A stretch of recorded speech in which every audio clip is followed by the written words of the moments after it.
Imagine that you live in an alternate universe, one that is identical to this universe that you're living in. Countries and nations still exist the same in that universe. However, there's one major thing that's missing from them. One very important thing that makes up the country. Everywhere you go, whether it's Australia, France, India, China, or even Indonesia, all the cultures are the same. There's nothing special about them, or anything that makes them unique from one another. They're all exactly the same, almost as if the countries has lost their identities and history as a nation. Can you imagine how boring and lifeless a country would be without their history or culture? It wouldn't be a country at all. Just like Albert Camus once said, without culture, society, however perfect it may seem, is nothing but just a jungle. Good morning, honorable judges and audience. My name is Renald and I'm a high school student who is currently attending Anderson School. As a young student and a part of the modern adolescence, I have been told many times to respect, preserve, and protect my cultural heritage as they make up for my identity of being an Indonesian. I've always admired how our ancestors have struggled to gain independence and built so many different cultures on this very land, such as traditional clothing, music instruments, dances, and even ceremonies. However beautiful these cultures may seem, unfortunately, as we are facing the change of an era, many of the youth today are still neglecting their obligation to preserve these cultural heritage. We as a nation in this modern era have to adapt to a lot of things, one of which is globalization. Many of you may be familiar with the term globalization, but to put it simply, the world is shrinking. Countries from anywhere in the world can connect with other countries, no matter the distance. This means that they can socialize, communicate, and most importantly, share their culture and history with the world. This obviously sounds like a very good thing for a lot of these countries out there, as they have another way to preserve their cultural heritage. However, this also threatens the very existence of our own cultural heritage. How, you may ask? The people of our nation might get influenced by these foreign cultures before they get to learn how to love and properly preserve their own cultural heritage. As a student, I have a lot of friends who have been influenced by these foreign cultures. Many of them can name tens, maybe even hundreds of Korean idols, but they can barely name 4 Indonesian presidents.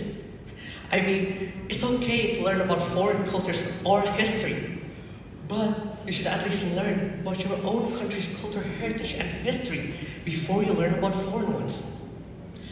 I'm aware that there are still a good part of the youth today who aren't properly convinced yet to preserve their cultural heritage. But I assure you, not only does this benefit the country, it can also benefit yourself.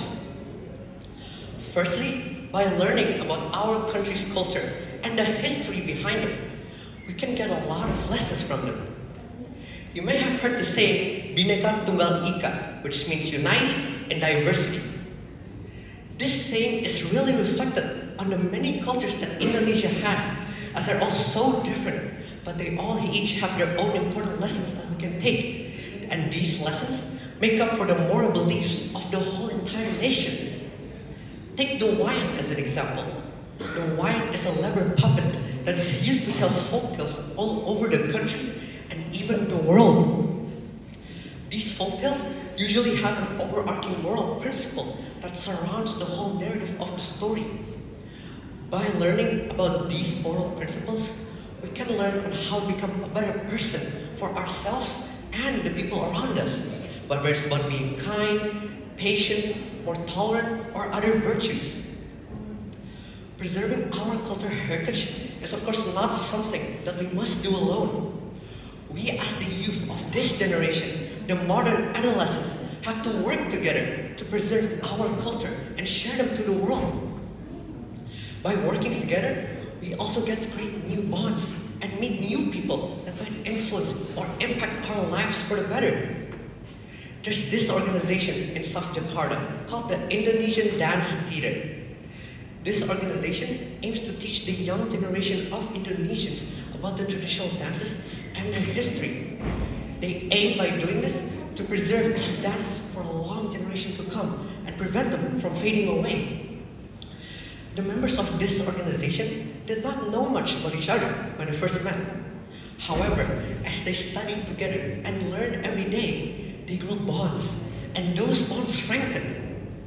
The synergy and bonds between the members are really shown in the way that they perform the traditional dances of Indonesia. Not only that, but because of organizations like Indonesian Dance Theater, Indonesian cultures are getting more represented in international level events such as the G20 summit that happened last year. And finally, by working together as the youth of this nation, preserving our cultural heritage and sharing them with the world, we are making our identities as Indonesians more prominent and unique. Indonesia has so many diverse and beautiful cultures, which is why it is important for us to preserve these cultures as they are filled with the nation's passions and beliefs. We have to show the world how passionate we are about our cultures. By sharing our cultures, we also get a chance to increase our country's economy. Some of you may or may have not heard, but there was an incident where a neighboring country in Asia tried to claim the culture batik for themselves. Obviously, batik is the culture of Indonesia. However, this country claimed that it was actually theirs. This is obviously a very bad thing. However, because of the efforts and voices of the Indonesian people to protect their cultural heritage, UNESCO, a worldwide organization that recognizes cultural heritage around the world, has put the culture batik under the protection of the masterpieces of oral and intangible heritage of humanity under the country of Indonesia.